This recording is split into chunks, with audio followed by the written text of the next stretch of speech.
Welcome back to Jedi Enclave. I'm Daniel. I am Chris. This is call this your Jedi Temple of Star Wars knowledge and lore and dorky shit. That's what we are.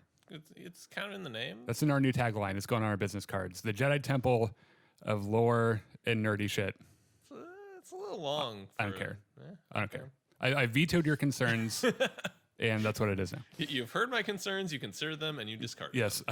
What is that Adam Savage says? I reject your reality and substitute my own. Yeah. Yeah. Welcome back to Jedi Enclave. We talk about Star Wars news and well, basically everything I just said. Yeah. And nerdy shit. So we've got some news today. That'll be a lot of fun. Can you turn my headphones down a little? Oh, yeah. Because you're really loud. This one right here? It's the last one. This is a professional show. That's not the last one, Daniel. Is it this one? Yes. Can you hear me now? Yes, perfect. Okay. Perfect. I would have done that myself, but it's okay. just out of my reach. That's all right.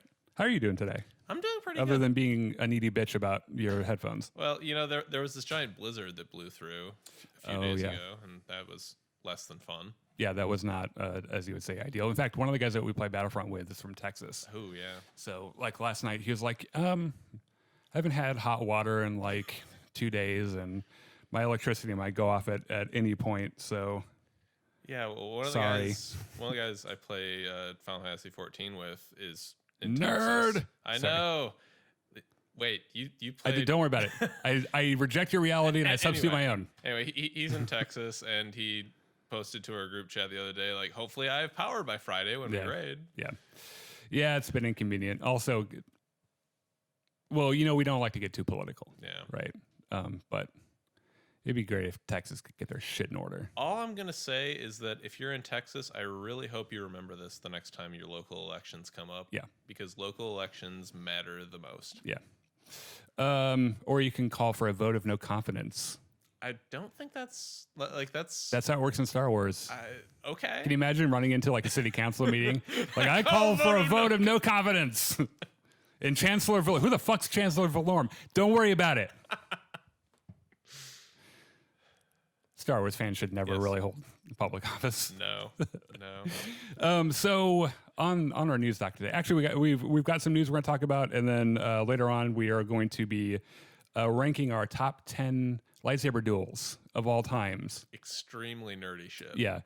So that'll be a lot of fun that I'm sure will not upset anyone. Oh, no, not based at all. on what they prefer. Mm-hmm. And, so that'll be cool. So first thing on the docket today. This was kind of a 3-day evolving story. Mm-hmm. So I'm going to tell you about how the first part of it went. All right. I sign on to Instagram. Mm-hmm. I follow Ray Park on Instagram. Okay, understandable. For those of you who don't know who Ray Park is, he played Darth Maul in episode 1. Not in the other episodes because he died. Yeah. But then George Lucas is like, oh, wait. Died. He didn't die. Quotation marks. Right. So he did the motion capture for the last 3 episodes of Clone Wars. Did he do the stunts of Darth Maul? Yes. In Clone Wars, you mean? Or overall? Phantom Menace. Yeah. Oh, yeah. Yeah, he did all the flips and all that shit, yeah. However, his voice is kind of high and very English, and that was offensive to George Lucas, apparently. So they overdubbed all his lines with someone else who sounded more like a man, I guess. But wow. Yeah. He did. Everyone knows him as Darth Maul. He actually did the motion capture for that recent three run of Clone Wars. Mm-hmm. He's kind of a cool guy. Yeah. So I open up Instagram, and it's a picture of a prosthetic head, like a bald cap kind of thing, mm-hmm. with prosthetic horns. Oh, that was painted to be Darth Maul's head horns. Yeah, head teeth, horns, scalp teeth. The character is pretty clearly designed to evoke a devil. Yeah, so they're horns. Yeah. So that of course sent the entire Star Wars community into a fucking frenzy. Oh my God!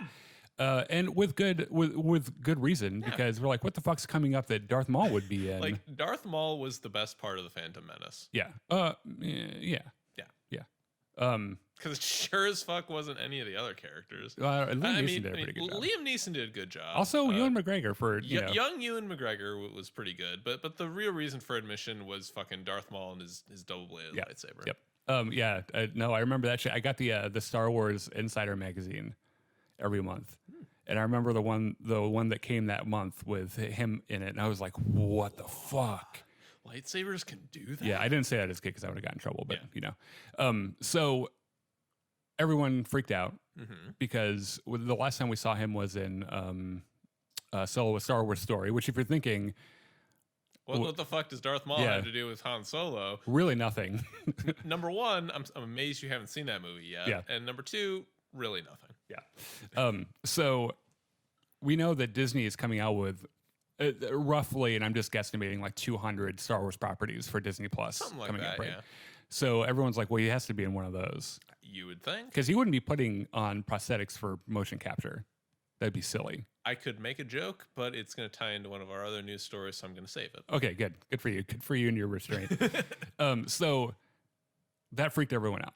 They were like, okay, everyone calm down. It could be it's could be just anything. one shot. Maybe he's just going down memory lane, Yeah, or posting old stuff from Phantom Menace. It's like performing kids' birthday parties. Who knows? Yeah. Maybe you can hire him to do your bar mitzvah. Yeah.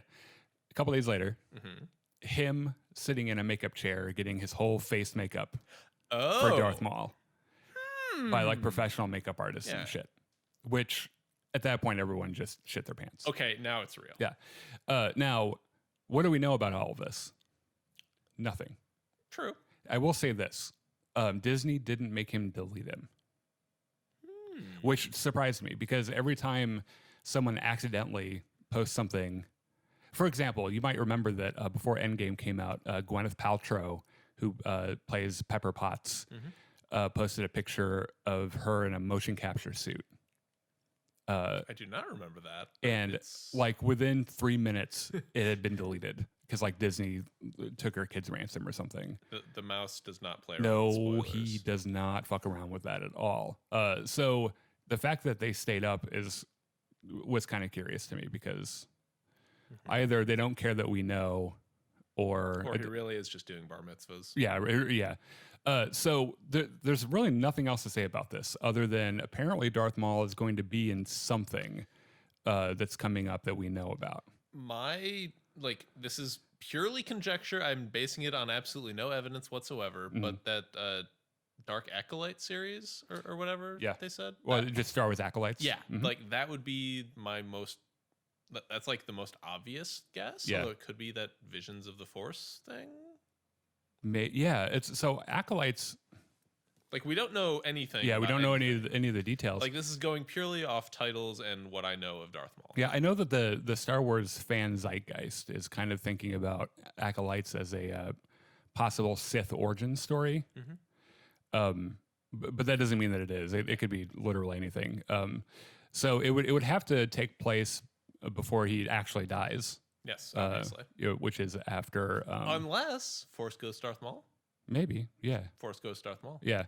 I know that hologram Darth Maul was kind of weird in the first place. I don't think anyone was happy with hologram Darth Maul. Yeah, because we here at Jedi Enclave, we don't body shame people, but he'd gained a few pounds since the last time we saw him as Darth Maul. So it was kind of like, he... Also, no one knew... Like everyone, like people who aren't like true fans, like people who haven't obsessively watched every episode of Clone Wars, was like, what is Darth Maul? Yeah, he's alive. Yeah. What are those robot legs? I thought is he Darth Vader? So yeah, Darth Maul is going to be in something. We don't know what it is. It'll be something that happens. Whatever storyline he's in, it has to happen before Obi-Wan kills him on Tatooine. We're pretty sure. So, yeah. So, moving along. There was an interview. Yeah, I'm pretty sure this was an interview earlier this week with Charles Soule. Ooh, yeah. Yeah, Charles Soule. He is a writer of many things. Yeah. Among them, I believe did he write one of the Golden Age? The High Republic? High Republic books, Charles... Yeah. I think he wrote Into the Light. Maybe. He's also written like all of the really good Star Wars comic stories lately. From like the main Marvel. Like ever since Marvel started publishing Star Wars comics again, he's written like all the really good shit. Yeah. So this week he gave an interview with StarWars.com and said that way back in 2019 he had this idea for a story taking place between Empire Strikes Back and Return of the Jedi. It was about Boba Fett and how he got carbonate frozen Han Solo to Jabba's palace. Yeah. Because he figured that like it wasn't just Boba Fett didn't just go to Jabba's palace right away. There was some other shit that happened. Which we know, by the way, because some of the Star Wars story times we've done happens between that time when Lando and Chewie go to Tatooine and they still don't know where Han Solo is. Yeah. So I think Charles Soule wrote that comic too. Would make sense. Yeah. So this new series that he was promoting, War of the Bounty Hunters, which is coming in May of this year, is going to be telling that story basically about Boba Fett versus all the worst criminals in the galaxy, and everyone's trying to be the one to present Han Solo to Jabba the Hutt because that's a lot of money. Yeah, what I read from because I think I read the same StarWars.com thing that you did. It sounds like he's against everybody, not just criminals. Like he's up against Darth Vader in some capacity, and so which to me is like the most quintessential Boba Fett. Like he's only out for himself. Yeah. You know, he'll fight a bitch. It doesn't matter who you are. So it would be really interesting to see how that ties into the Marvel Star Wars Destiny Path or whatever part of that comic series it is. Yeah, because right now the main Star Wars comic book is in that same time period between episodes 5 and 6, and they would like one of the subplots would naturally be trying to track down Han, and Lando and Chewie tracking down throughout the galaxy trying to find where Boba Fett is. Yeah. So it's gonna be an interesting story. Yeah, I think it's gonna be pretty cool too. Which, by the way, I don't know what you said that reminded me of this, but I did forget at the top of the hour that we right after this stream we're gonna do Battlefront 2 with Gremlin Squad or different members of Gremlin Squad. So make sure you check that out. And if you haven't liked the page yet, if you're just sitting here watching, freeloading like a chump, like the page. Yeah. It's free. It doesn't cost you anything, and it would please us. It would please us, your Star Wars deities. So Ubisoft, yes. remember that one time when I made this joke last week, but I'm going to do it again. When we found out that EA lost their exclusivity contract with Star Wars. It was like, Yeah, we all got really excited, and then they're like, oh no, we're going to bring Ubisoft in. Shit. God damn it. Yeah. It's like the monkey paw just shrivels up a finger. Yeah. So Ubisoft released a statement about the open world Star Wars game. Now, if you're thinking, because this news didn't fly under the radar per se, but I feel like it happened when there was a lot of shit happening in Star Wars, because I'm sure there was other stuff happening, or this could have been like when the whole Luke Skywalker thing blew up. If you're missing it, if you don't know what I'm talking about, Ubisoft is developing an expansive open world Star Wars game. Single player open world game. Right. Yes. Which is a big deal because a lot of people want that. And in fact, what I've heard a lot of people say is it would be really cool if we had a Red Dead Redemption quality Star Wars story that's in an open world. Yeah, and Ubisoft, lest we forget, are the people who make the Assassin's Creed and Far Cry series, which are both those very enormous open world games where you can, like, you see that mountain, you can climb it, and you can go shoot the bad guys there. So, like, they have the pedigree to make this sort of game. They said in a recent earnings call, their Ubisoft CEO said the project will be headed by our massive studio, not massive as a massive is capital the name M of the studio. I believe they're the Far Cry people specifically. Yeah, who will make in the Division, I think. Oh yeah, that's them. Who will make the most of their cutting edge technology, including the Snowdrop engine, to deliver a groundbreaking Star Wars adventure. Okay. So, I mean, look. First thing is, anytime we're going to get any kind of news about an open world Star Wars game, we're probably going to talk about it because while it'll probably get canceled, I mean, that's not lie. Like, it'll probably get canceled because that's what Disney does with Star Wars games. In fact, out of all the games they've put out recently, the ones that they've announced, I feel like half of them have been canceled or fundamentally changed from what they were supposed to be. So, like, Jedi Fallen Order was going to be headed up by the woman that did Uncharted. Yep. It was going to be a entirely different game. And in fact, the footage that they showed at E3 one of the years, they showed like a 10-second little clip of a guy walking out of a thing. It had nothing to do with what Jedi Fallen Order ended up being. Yeah. So it really depends. I bet what they're probably thinking, Star Wars is like, you know what, EA is not in charge of this, so we can probably say it's coming for sure and not have to worry about canceling it. So yeah, I'm excited to see where it goes. Do you know how much time I spend playing fucking Red Dead? A lot. A lot. I do dailies every day. Yeah, I was gonna say from like 10 to 1, and I don't even care about fucking cowboys. You give me a Star Wars open world, I likely will die down here in this chair, pretending I'm in the Star Wars universe. Yeah. So, what else do we got? Speaking of video games, earlier this That's week. a good little transition you did there. Yeah, I think it was like 2 days ago. Nintendo did their Nintendo Direct stream. They do this every few months where they just announce like a bajillion new games at the same time. Yeah. One of them, this wasn't like one of the big games or one of the big announcements. It was like a little 10, 15-second blurb.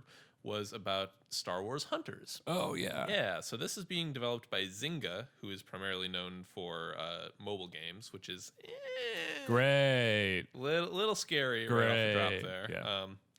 Which, by the way, if you like mobile games, Yeah, good more, for you. more power to you. But it's anyway. Moving on.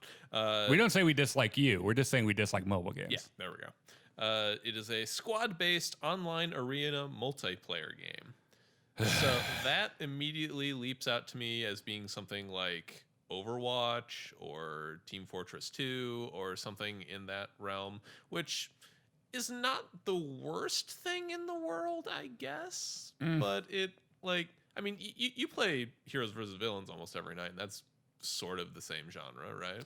Yeah, the different. Okay, so when reading into this, they're like, okay, this is coming to Nintendo Switch, not Xbox, not the consoles, but it will be available on Android and iOS. So it will be a mobile game in some capacity. Which with Zynga you would expect. Yeah, which means also comes with the expectation that it will probably be fueled by microtransactions. Which in itself is enough for me to not be very interested in it. And we didn't put this on here just so I could shit on it, right? Like it's a Star Wars game.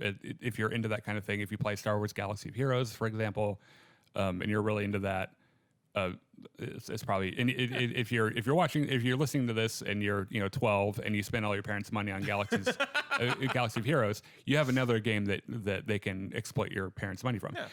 But anytime something like this comes up, it kind of brings up this cancerous part of video games that I feel obligated to like knee jerk about, which is there's this disgusting exploitive part of video game development that's aimed at stealing kids' parents' money. Loot boxes, microtransactions, pay to win, all that bullshit, right? Yep. And it is worse in mobile games than it is anywhere else because it links directly to your bank account. Your parents don't need to know about it. Everything's bright and colorful, and it's like 99 cents for 20 of the widgets. I can afford 99 crystals or whatever. Yeah. You press the buy button, and like a hen pops out and jerks you off, and it's like good job. And it's really gross. That would be really gross in itself. But it is the correct concept because like they're feeding off that serotonin hit of you getting new shit. Yeah, and the ka-ching noise and everything. Yeah. So on one hand, oh cool, new Star Wars game, probably some new lore, some new story stuff to talk about. I didn't mention this before. It's positioned between episodes 6 and 7 in the timeline. This is the same time era that The Mandalorian takes place in. Right. On the other hand, first of all, I have no interest in mobile games. They're, I don't know. So on one hand, I'm excited at Star Wars. On the other hand, I'm like, fuck it, whatever. I played Galaxy of Heroes for a couple minutes one day, and then it was like, you can only play one blah blah blah unless you do the thing and pay us $5 for whatever. Yeah. And it just didn't seem like it was worth it very much. Let's see. Did they give an announcement or a release date? Yeah, so they're saying by the end of this year is when it'll be released. So keep an eye out for that. If this is the sort if of it thing floats that your tickles boat. yeah. Yeah. If it tickles your pickle. Okay, so here's some news Oh, that's likely to enrage about 50% of the Star Wars fandom. okay, good. Are you excited? Absolutely. Because these are the issues that I love. Gina Carano, her character, Cara Dune, has been recast. Don Cheadle is playing. Really? No, not really. I'm I was gonna say that's quite the departure, and also progressive? Question mark? yeah. With a head tilt? I don't know. but still, probably not the feminist route they were going for. I mean, I'm kidding. By the way, if you're listening to this, Don Cheadle is not playing Cara Dune, okay? First of all, he's a man. That just does not work out. second of all, he's like his shoulders are like half as broad as hers. Oh, yeah. Yeah, he's little. That would be very He's a weird. little dude. Yeah. He's a little dude. Gina Carano's a big dude, and like in the most respectful way possible. It's one of the things I love about Gina Carano. The politics and everything beside Gina Carano and Mandalorian looks like she could break you in half. She is very strong. So no, this has nothing to do with Gina Carano, but Okay. it will probably infuriate half the base as much as so you might remember back in the day, back before we all hated each other. Not me and you. We've hated each other forever. But Absolutely. we're real excited about Last Jedi. Yeah. Put yourself there, right? We're like, okay, Last Jedi is going to happen. Rian Johnson's going to do it. Oh man, Rey's gonna give the lightsaber to Luke, and he's gonna turn it on, and go take on the First Order Right, by yeah, himself. exactly. And like the news broke that Rian Johnson was writing and directing it, and for me, I was like, oh my god, I love Looper. My favorite episodes in Breaking Bad were directed by Rian Johnson. Since then, I saw Knives Out, which is brilliant. But I already kind of knew he was a brilliant filmmaker anyway. Yeah. We all got super excited about it. Last Jedi happened. Overwhelmingly positive critical reception, and the fan reception was about evenly split. You and I loved it. Yeah. About half the people who watched it were not so keen. Right. Now, is this about us arguing about liking Last Jedi? No, not at all. So fuck off. So if you're sitting there, look, if you're the kind of person, Oh God, you're on the soapbox. if again. you're the kind of person that's when you're scrolling through Facebook or Twitter and you see something that even mentions The Last Jedi and you have to drop everything in your life to go over and fucking comment, fucking Last Jedi, Luke Skywalker, that must take up so much of your life. I don't know. You gotta make time in there for you, man. Yeah. Like you can't just spend all day anyway. Self-care is important, is what we're saying. Basically, what I'm saying is, I don't give a fuck if you don't like Last Jedi. You don't give a fuck if I like Last Jedi. So who the fuck cares? Anyway, right? Rian Johnson. One of the things we were really looking forward to before the movie came out was that apparently investors at Disney loved their screening of Last Jedi so much that they were like, get that man his own trilogy. Damn. And Kathleen Kennedy said, done. Absolutely. Done. Because that's her job. I have- That is a producer's job. Yes, I have conjured the powers of George Soros Oh God. and the I better not say that. No, we're getting way too political. And there, Rian Johnson has his own trilogy. Nice. Then there was, some faux outrage about the movie, and we didn't hear very much about it. No. Right. So, and I know that the dipshits over at like Fandom Menace and Doomcock have been making up these things about how if it's not Kathleen Kennedy and Brie Larson secretly murdering execs at Disney to take over with their feminist agenda, They've actually killed Mickey Mouse, and they're wearing his skin as a suit. and going home to his family every day and just pretending to be Mickey Mouse. Yeah. Yeah, like Minnie has no idea what's going on. Yeah. So if it, according to Doomcock and company, if that's not happening, what's happening is that Rian Johnson is in here somehow freaking out too, and how he's going to be fired any day, even though everyone's like, we don't even know what he's hired for in the first place. So, so what this is, this past December during the Disney investors meeting, Star Wars fans, well, I'm going to read ahead in this because that's not where I wanted to start. So, Sarah Wilson tweeted, and she's an author who apparently, I don't know, I can't remember how she knows things about any of this, but she's like a respectable source. Okay. She said, I'm just going to post this now because I can see that I'm going to get a lot of requests. Yes, Ryan's Star Wars trilogy is still on. No dates or timelines because he has other projects going on, but it is happening. That is all I know about it. Is this news? Yes, I think it is. Like, I feel like this isn't news because if it was canceled, Disney would have come out and said it was canceled. I think that if there wasn't a giant, if there wasn't a group of quote unquote content creators that were constantly making up things about how Rian Johnson kidnapped your kid a year ago, but you didn't notice because you replaced it with a robot. Yeah. I think that we wouldn't have to say anything about it because it's like, well, last we heard Rian Johnson's doing a thing, so I guess when will we get that? Yeah. But since there are people like that, I feel like some of this news is kind of, I think that they're probably leaking some of it just to make sure that people understand. Kind of like how a couple weeks ago, it was either Kevin Feige or Jon Favreau or someone was like, we're not rebooting the sequel trilogy. Obviously. Yeah, stop saying that. It's not happening. Stuff like that. Yeah. So what I expect is that Rian Johnson's trilogy is still a go. I think I can get everyone on common ground.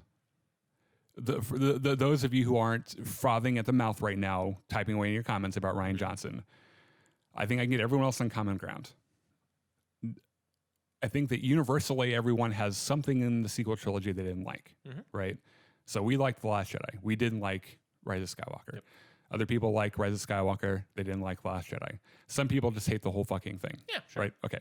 The one thing we can agree on is that the biggest problem with the sequel trilogy is that there was no predetermined through line. There was no single hand writing the scripts and saying this is what's happening. Right.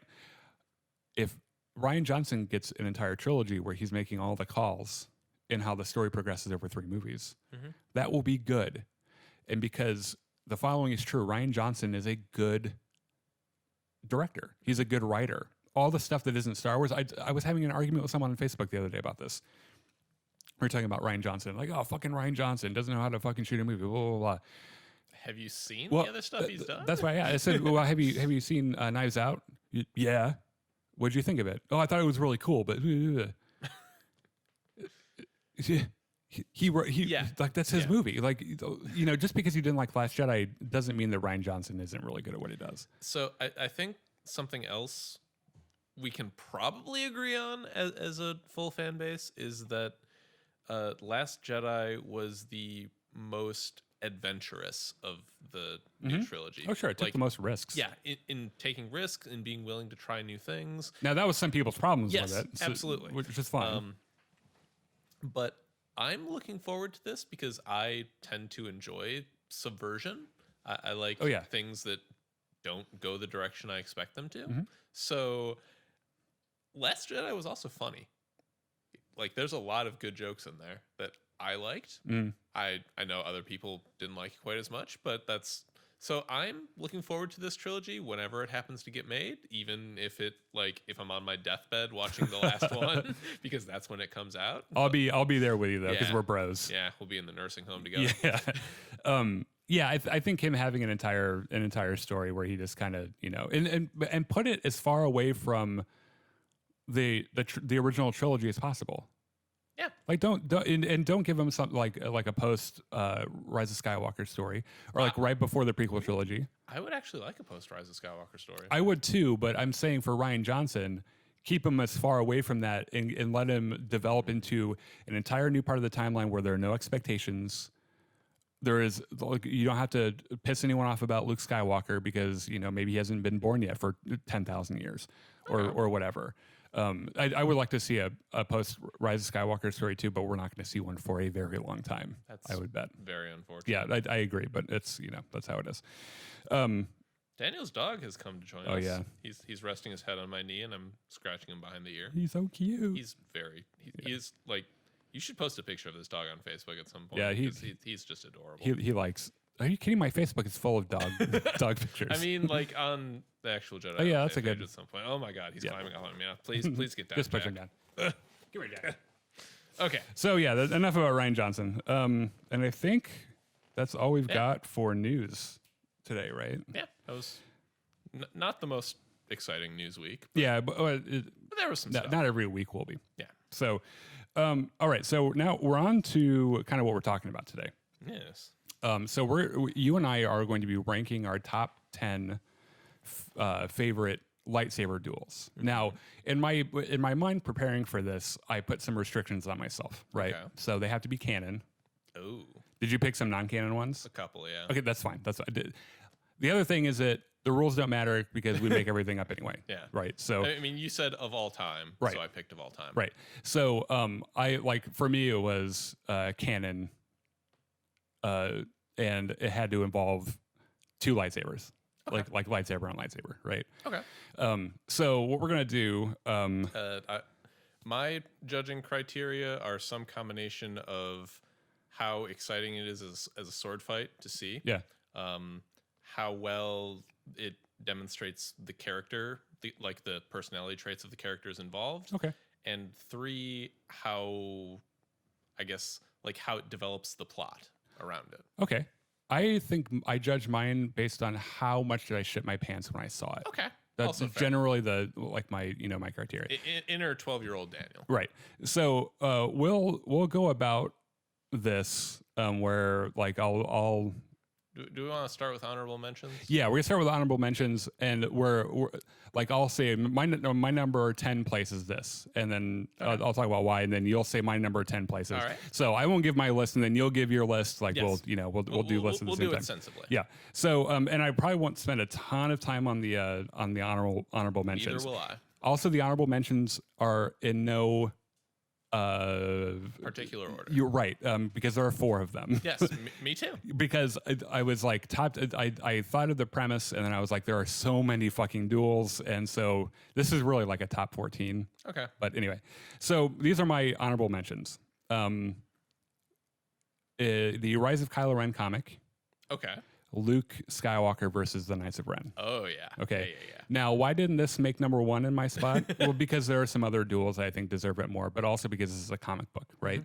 But if you don't know what happens when Ben Solo was a wee baby, not a wee baby, but like a wee teenager, Luke takes him to Takes him on an adventure. takes him on an adventure. They They run are into the Knights of yeah, Ren. and- And Luke not only kicks all of their asses, but also lectures them at the same time about Yeah. how they're all a bunch of dumb idiots. yeah, they just monologues the whole time. Like one hand, like he doesn't even use both hands. He's like, look, I'm just using one fucking hand. Because he's Luke fucking Yeah. Skywalker. While, by the way, Ben Solo is in the background with like eyes wide as saucers. Yeah. Like, holy shit. Holy shit. Yeah. One of my other honorable mentions was Palpatine versus Maul and Savage Opress from Clone Wars. Ah, yes. Now, I don't like animated sword fights. Okay. At least more than I like the live action ones. However, the ones that are on my honorable mention list are the ones I thought were spectacular. Okay. By the way, spoiler alerts for anything in Star Wars. Yes. If you don't have an encyclopedic knowledge on Star Wars, We're going to spoil the Yeah. shit out of a lot of stuff. Palpatine finds out that Maul's still alive. Maul has a brother Savage Opress. whose name is Savage Opress. Yeah. But just says it differently. And then they're trying to get up some evil shit, and Palpatine's like, what the fuck you doing? Nah, bruh. He shows up and whips the shit out of Yes, both of them. it is the first canon appearance of him dual wielding lightsabers. That was Daniel's dog squeaking a Yeah, toy, by he's the way. fine. Just let him be. Palpatine with 2 lightsabers. So that was pretty neat. He kicks the shit out of both of them, and then does some untold shitty stuff to Maul. Yeah. Probably close to my the top of my honorable mention list. Not to say that they're in any particular order, but I have Ahsoka versus Vader from Rebels, Oh, yeah. which was a really good fight for me in a lot of ways. One of which because Ahsoka kind of confirms something she already knows pretty much, which is that Vader is Anakin Skywalker. And it's this big emotional moment. She sacrifices herself to save Ezra. And we find out later that Ezra goes in through the world between worlds, saves her, and saves Ahsoka. And then my last honorable mention is the Luke Leia fight from Rise of Skywalker. Ooh, yeah, good Now, choice. it's an honorable mention, first of all, because it's not very long. Because we see like 10 seconds of it. Yeah, but Luke Skywalker's in it. Yeah. And like Luke Skywalker's my boy, you know, like okay. he's got to be on the list. So what are your honorable mentions? Honorable mentions. Again, no particular order. Right. Obi-Wan and Qui-Gon versus Darth Maul and Phantom Menace. This is visually... This is an honorable mention? Yes. Oh, you bastard. It is visually spectacular. It is like... Heresy. Like Ray Park does a fantastic job. Yeah, it does. But it's just like kind of dry. The score? Duel of the Fates? The music's good. I just I won't shame you too much for anything. I don't feel as emotionally invested in it as I do in the actual top 10. All right. Next honorable mention: Rey and Kylo versus the Sith Guards and the Knights of Ren in Rise of Skywalker. Okay. Breaks the rules, but that's allowed. We're allowed to break the rules. I didn't follow your rules. Yeah, doesn't matter. Clearly, because you put Duel of the Fates in honorable mentions. That's also against the rules. So I like it because it shows Rey and Kylo utilizing their Force connection when she puts the lightsaber behind his head and Kylo pulls it out. It's Kylo beating the shit out of a bunch of people, Rey using the Force to beat the shit out of the Sith Guards. Oh, yeah. You know, I told you that I just watched Rise of Skywalker a couple days ago. I forgot how much of her initial response to the Imperial Guard or Emperor Guards, Sith Guards, were just her using the Force. Yeah. And I was like, oh, that's pretty fucking cool. Yeah, like she has a lightsaber. She's like, no, I'm going to use the Force. Yeah, I'm a fucking Jedi. Yeah. Third honorable mention: Obi-Wan versus Anakin, Revenge of the Sith. Oh, you're going to make some people mad. I absolutely am. Okay. That fight just has like the prequel problem of like they're swinging to swing and like they're throwing sword strikes that aren't going to hit anything and blocking them anyway. And like they're stage fighting. Yeah, from a technical perspective, it's not a great fight. Now, is this, and for us, this is a little bit different because both of us are martial artists who have had weapons training. Yes. So it is kind of goofy to know how the sausage is made with some of these fights. There's an animated GIF out there of Anakin and Obi-Wan just kind of twirling their swords. And nothing they're happening. Not hitting anything. Yeah, they're not coming close. Right. So that's there. Last honorable mention. This is going to be a weird one. The Jedi Exile versus Darth Traya in Knights of the Old Republic 2. All right, so you're breaking some more rules with your non-canon fights. You didn't give me this I'm still gonna give you. I'm still gonna give you shit about it. So you should have read my mind. I like this because it's the final boss of Knights of the Old Republic 2. This companion that's been with you since the very beginning reveals herself as a Sith Lord, and she's going off to kill the Force. You need to play Knights of the Old Republic 2 if you haven't. It's a really good story. We're gonna stream it again at some point. Yeah. So the final boss fight is you beating up this old woman, and then she pulls out 3 lightsabers, uses telekinetically controls them through the Force, and uses them to kick you. Yeah, she's like, I'm not even gonna touch them. I'm just gonna fling them around with the Force. Yeah. That's exactly the sound it makes. Yeah. It's great. Yeah, I remember that part of the game, and I remember the first time playing through it being very frustrated because it's pretty tough. Yeah. Because I think I was doing a light side run. Yeah. So dark side, you just spam Force lightning and everything dies. AoE it all down. Yeah. Anyway, actual top 10. All right, so I will preface this as our list proper. That making it onto this list is an honor in itself, kind of like the Academy Awards or Oscar nominations, right? So we might disagree on an order. You listening, you there about to comment, just because your favorite fight didn't make it up into first place doesn't mean that it isn't your favorite fight. It can still be your favorite fight. And in fact, you should post in the comments what your order is. Yes. And I'm sure you will change everyone's mind. Absolutely. Everyone on social media will see your point of view. They will say to themselves, you know what? I was wrong about that. I concede. You know what? If you like Duel of the Fates, you just post about it in the comments, and you will absolutely change. And you are correct. You will be correct no matter what you write. All okay, right. Daniel, what do you got? Number 10, I've got. This is the only animated lightsaber fight on my proper list, which is Obi-Wan versus Darth Maul in Rebels. Okay. Now, this is. I almost put this closer to the top of the list. I love this fight because of how minimalistic it is. Obi-Wan and Darth Maul meet up. They do a bunch of posturing. Darth Maul does a couple moves, like two moves, and Obi-Wan's like, fuck off, and just kills him. So this has like that samurai movie or samurai anime thing where like they're both just standing there glaring at each other for like 10 seconds, and then it's one move and one of them dies. Yes. It was very very Kurosawa. Kurosawa, yeah. All right. My number 10 is Obi-Wan versus Vader in A New Hope. Okay. So from a technical perspective, this fight sucks. Yeah. It is like 63-year-old Alec Guinness and a guy in a black suit who hadn't quite figured out how to move. Yeah. Swinging these heavy metal swords at each other. They've been taught by a fight choreographer who is like drawing his inspiration from kendo, which is a lot of banging swords into each other. Yeah. Terrible fight technically. It's brilliant because of how it ends. When Obi-Wan says, "You can't win. If you kill me, I'll become more powerful than you can possibly imagine." And then Darth Vader kills him, and Obi-Wan becomes more powerful than he can possibly imagine. Yeah. Like, that sets into motion so many other things through the trilogy and the story that, like, from a pure plot perspective, I feel like it had to be on my top 10. Okay. Yeah, it didn't even make my list, honestly. However, I will say that setting up the sacrificial gesture at the end kind of set a tone for Star Wars going forward. Yeah, like, and like the light side and this is everything. also the first time we see what the Force is actually capable of. Yeah. Because before this, it's been like little sounds and like little mind tricks and things. And then Obi-Wan Kenobi just fucking disappears. Yeah. Doesn't get cut, doesn't hurt himself, just disappears. Yeah. Leaves his robe behind. And he's like, "Hey, Luke, get the fuck out of there." Grab my robe first. And my lightsaber. That's a really good lightsaber. Yeah. It's vintage.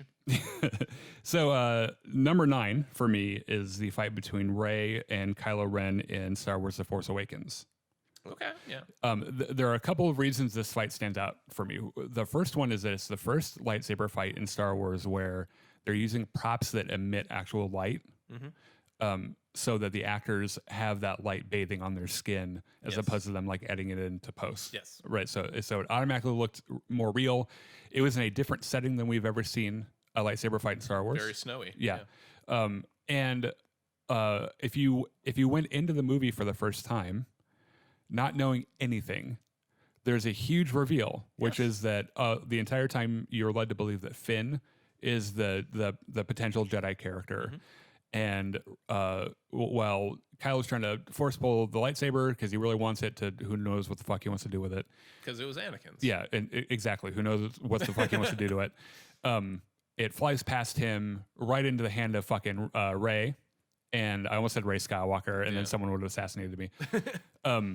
While the soundtrack is the same cue from Star Wars A New Hope when Luke Skywalker is on his way to find crispy Uncle Owen and Aunt Beru. That shot of him like in the land speeder. Yep. That music is possibly one of the best cues in all of Star Wars. And that's the music he used for that moment. And it hits you right in the chest. It is so good. I also give... This is something common to all the sequel trilogy fights, but like there's actual weight to the movements. Yeah. Like the actors treat the lightsabers like they're like European long swords. Yeah. It really makes the choreography really special. Number 2, this is another non-canon one. Apologies in advance. This is number 9, right? Yes, number 9. Okay.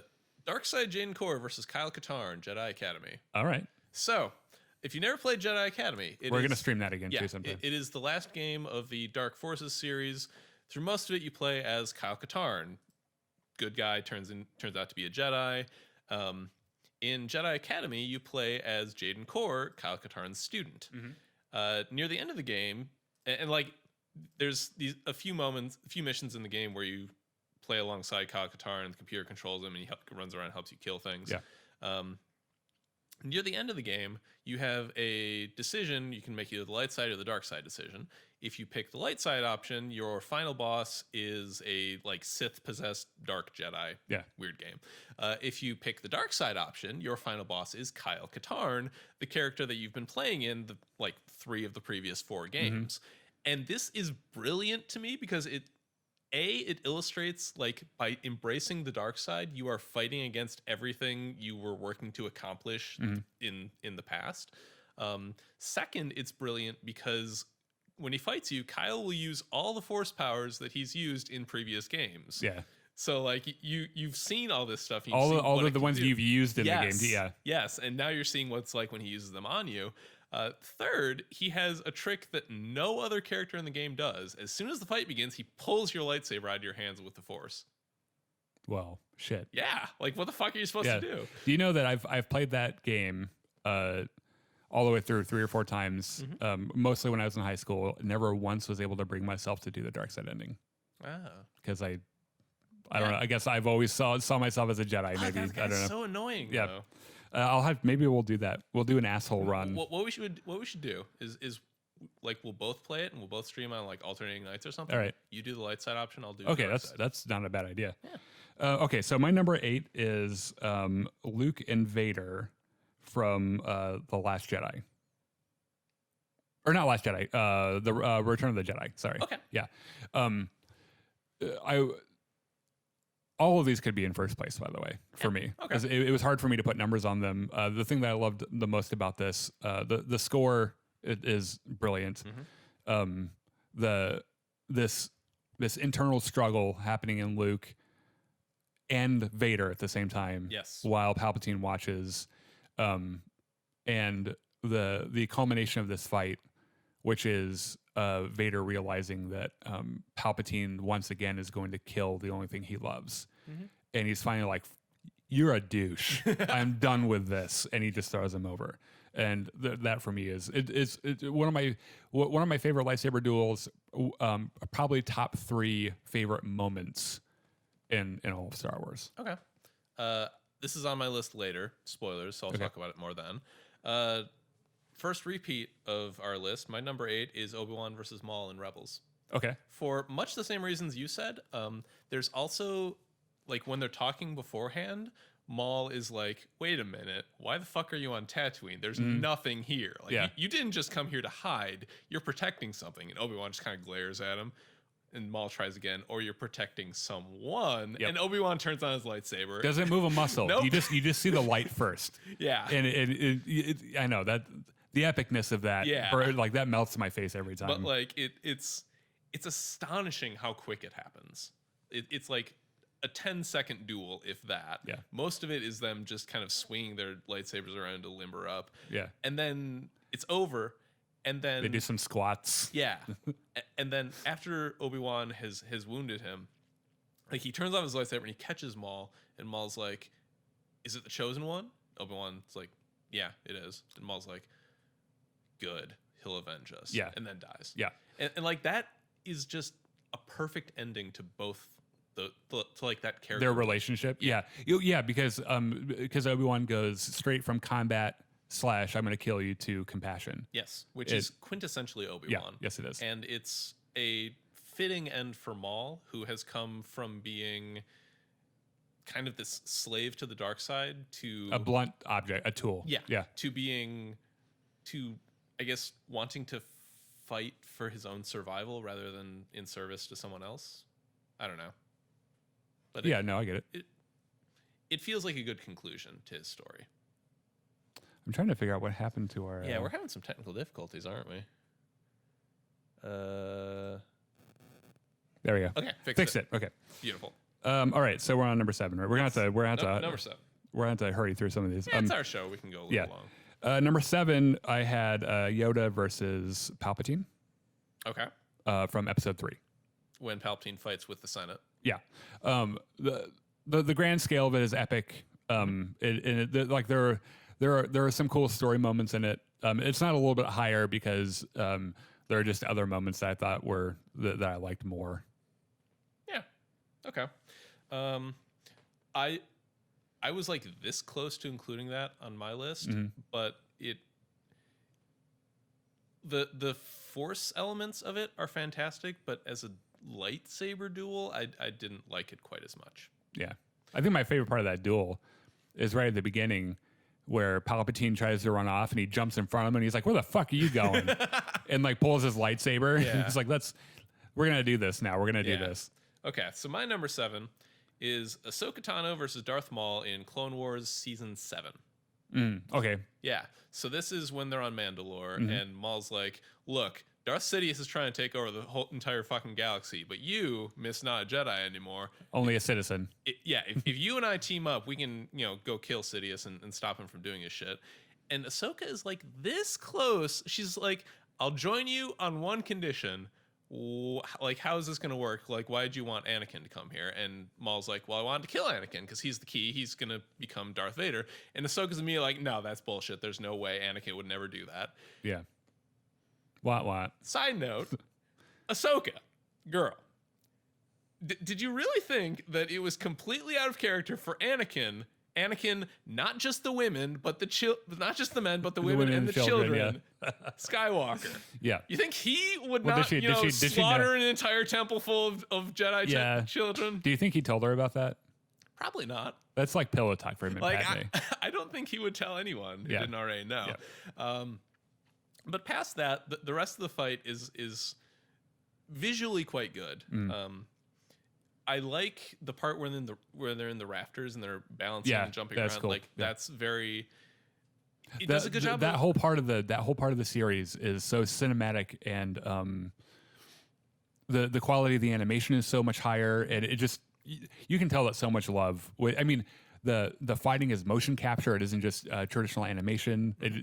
I know what you mean. Like in the rafters, particularly, it does a good job of showing how acrobatic and athletic both Maul and Ahsoka are, with all their flipping around and like kicking each other and stuff. And how they could die at any moment if they slipped.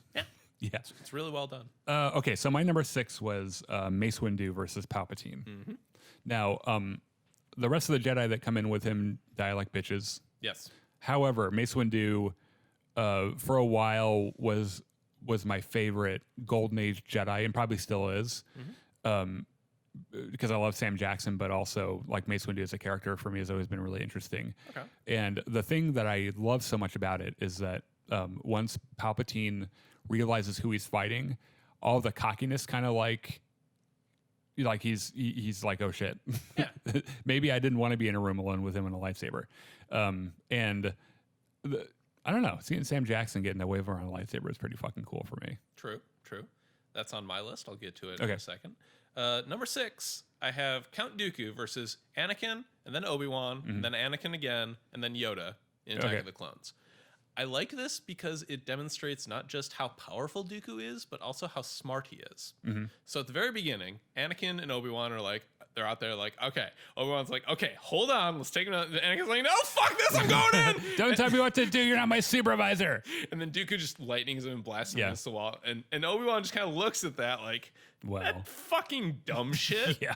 And then they fight for kids, a little while. Right? Yeah. Like they fight for a little while, and it's obvious that Dooku is better at this than Obi-Wan is. Yeah. And he like cuts him twice, and Obi-Wan falls over. Anakin's like, well, that's my fucking teacher. And he comes in and does the 2 lightsabers. Giant leap, yeah. Yeah, like he fights with 2 lightsabers for a while. It's our really first dual wielding canon fight, by the way. And then they have that sequence where they're both in the darkness, and they're doing the same pose with the lightsaber above their heads, and that's a nice bit of symmetry. Mm-hmm. And then foreshadowing, probably. I don't know. Yeah.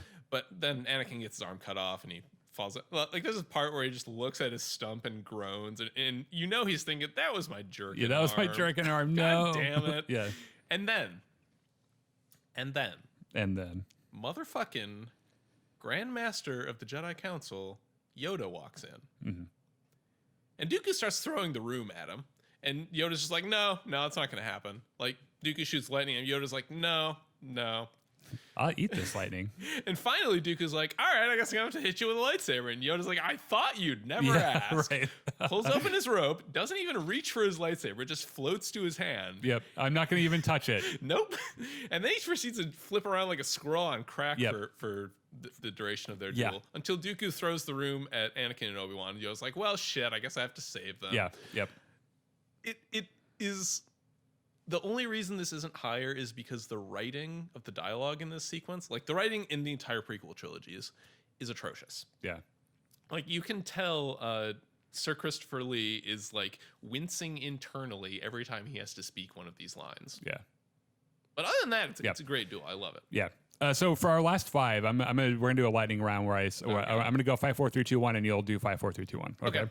So my number 5 is the episode Duel with Yoda. Okay. Much for the same reason, when I saw this in theaters, when I was a kid in middle school, You shit your pants. I shit my pants. This was before any big leaks happening on the internet, like any substantial ones. So no one was expecting a Yoda fight. Yeah. And just the idea that this character that we've only known as this peaceful, passive, like we didn't even, it never occurred to me that Yoda would even have a lightsaber. Yeah. And seeing him be a little turd the entire time. And I think the line, because I saw that movie probably 4 or 5 times, the moment I always waited for during that exchange they have is Yoda catching the lightning and just letting it dissipate in his hand and saying, much to learn you still have. And because in his head he's thinking, I'm about to whoop this boy's ass. Number 4 for me was Obi-Wan and Anakin from episode 3. Okay. It is a little higher on my list because of how iconic it is. I don't know if a lot of people know this, but that sequence of lightsaber fights in episode 3 between the two of them and Palpatine and Yoda was the longest sword fight in cinema history at that point. Yep. So there was a lot of really cool shit happening in it. Also, very good music. Oh yeah. That was a Battle of the Heroes, which was kind of like Duel of the Fates. 3. My number 3. I'm gonna say this, and guys, we're all gonna have to come to peace with it. And don't start fucking firing comments at me. Luke versus Kylo Ren in The Last Jedi. And I will go one further and say that if I would have allowed myself to put the novelization version in, I would have done that instead. But since you don't see that, I didn't think it was fair. Because in the novelization, they don't even swing at each other. And I think that, and the Last Jedi version, like the film version, is the most Jedi a sword fight should ever be, which is someone who is hyper aggressive, someone who is the opposite of that, knows that one of the earliest lessons he learned from his first master was that there's always alternatives to fighting, and it's his nephew. And he would not allow himself to kill his nephew, and he wouldn't allow his nephew to kill him and split his soul again, kind of like Voldemort, I guess. Yeah. And that entire fight, the cinematography, everything is red, and Luke's snarkiness, fucking getting fired on by walkers and just being like, yeah, fuck you guys. Like, that didn't even hurt. And then having the big reveal at the end, just being like, bitch, I'm 10 million light years away and you didn't even know the difference. And just that one, like that little bit of self-sacrifice that allowed what was left of the resistance to get away was very powerful for me. Number 2 for me was the Duel of the Fates duel. Okay. From episode 1, mostly because it kind of signaled a big shift in what the sword fights were like, towards something that middle school me really liked, which was flips and Jedi kicks and everything. And the double-sided lightsaber thing was just kind of crazy. And I think Duel of the Fates as a piece of music was like face melting. The whole like religious choir sounding thing, and then first place for me is and always will be the fight between Luke and Vader in The Empire Strikes Back. Okay. For several reasons: the big reveal of him being his father, the fact that Luke loses the fight, the good guy loses the fight, the set. They go. It progresses through different areas. Like you start in the carbon freezing chamber, and you kind of go through everything, and you can kind of tell that Luke is barely holding on, which shouldn't be a surprise to anyone because Obi-Wan and Yoda fucking warned him. They're you like, fucking idiot! You're gonna get your ass kicked. You're gonna go and fight him, and he's gonna win. He's like, no, I'm not. And he goes, and there he is, hanging from a fucking antenna without his fucking hand, like. Obi-Wan, help me. And Obi-Wan's like, no, fuck off. I told you this would happen. Fine, Leia, help me. Yeah, please, someone help me. Anyway, let's hear your last 5. Number 5, Mace Windu versus Palpatine, Revenge of the Sith. yes, Windu's friends die like bitches, and like these are members of the Jedi Council, so it feels weird to say they're dying like bitches, but they do. They did. Yeah, no, I feel like that's pretty objective. Like from the very beginning, with Palpatine spinning over his desk and screeching, and like it's fantastic. Yeah. And this is coming back to like showing what the characters do. Like Mace Windu holds his own, is driving Palpatine back, and the only reason he lost is that Anakin arrived. Which I will maintain until my dying breath. Palpatine was not faking it. Mace Windu beat him in that fight, fair and square. Yeah. Number 4 is Luke versus Vader, Empire Strikes Back. All right. So it's much the same reasons you just said.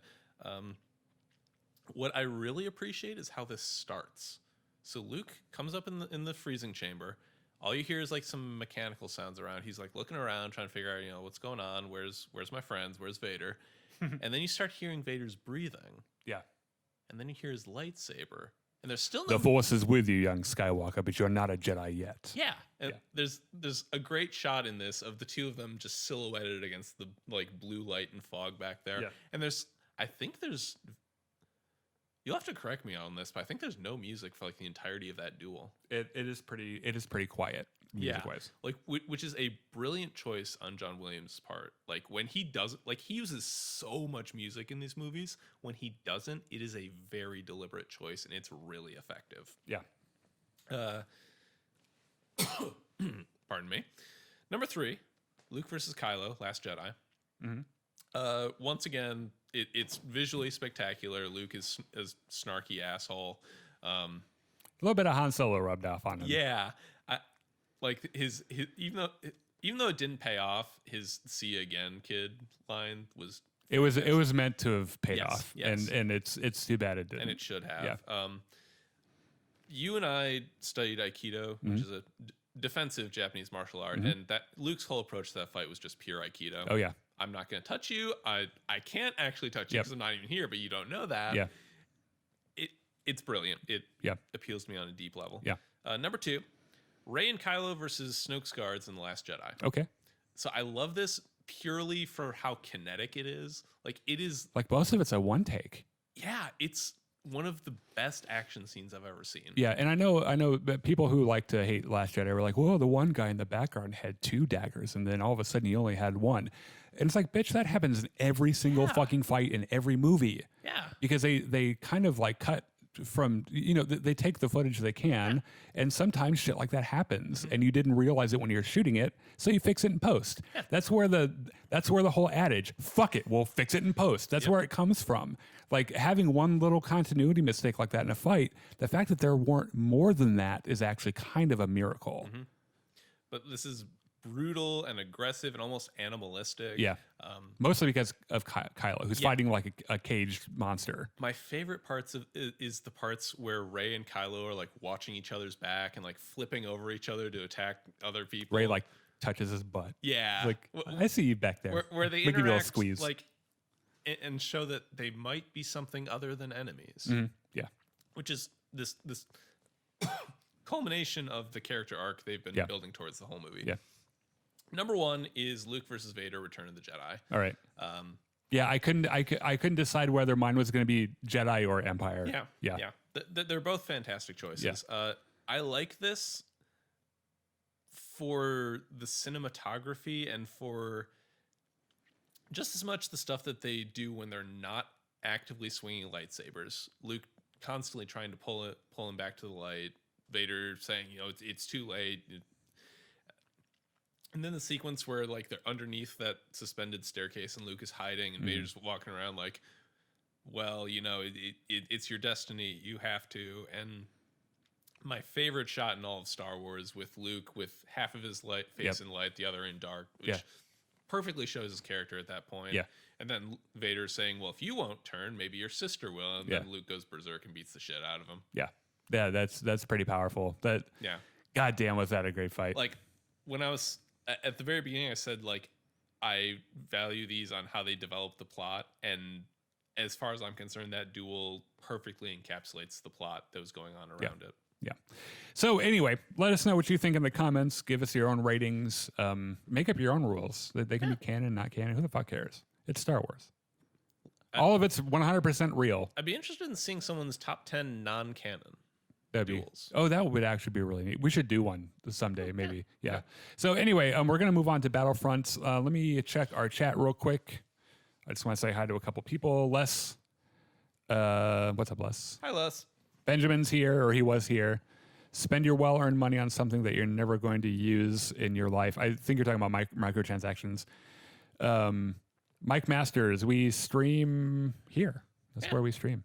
Noah says Malgus versus Venzalo. That's that will probably be in our non-canon list. Old Republic. Yeah. Jar Jar was the best part. Fuck you, Esteban. I'm kidding. Oh, Les called us nerds. Well, I mean, we did just spend 40 minutes yeah, talking a about long time. Duels. Yeah. So we're gonna go bring your comments into our Battlefront stream here in a couple of minutes, and we'll continue to respond to them. Yeah, right here, same channel, 5-10 minutes. All right. Well, probably less than that even. Yeah. So see you guys soon. Bye.